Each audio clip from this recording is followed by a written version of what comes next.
Tout serait joué d'avance, c'est la raison que Jérôme Lavrieux met en avant pour expliquer son retrait de l'UMP à quelques jours seulement d'une décision du bureau politique sur l'opportunité de son exclusion. J'ai pris la décision devant cette mascarade de procédures tronquées, de me mettre en congé de l'UMP. J'ai vraiment l'impression d'avoir à affronter une sorte de justice d'exception avec un peloton d'exécution qui est déjà réuni. Ce peloton d'exécution, il le désigne dans le courrier de démission qu'il a écrit à Luc Châtel.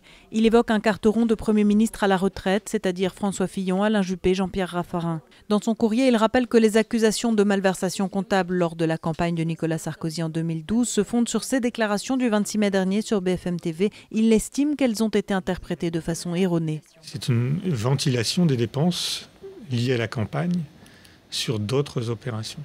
Il n'y a eu, dans l'affaire dont nous parlons, aucune malversation. Les membres du bureau politique de l'UMP réfutent les accusations faites par Jérôme Lavrieux de justice d'exception. Il ne veut pas venir s'expliquer, il préfère faire des courriers. Ça veut dire que finalement, en déversant des seaux d'acide sur les uns et sur les autres. On n'a pas eu d'explication de sa part et nous, la procédure a été respectée.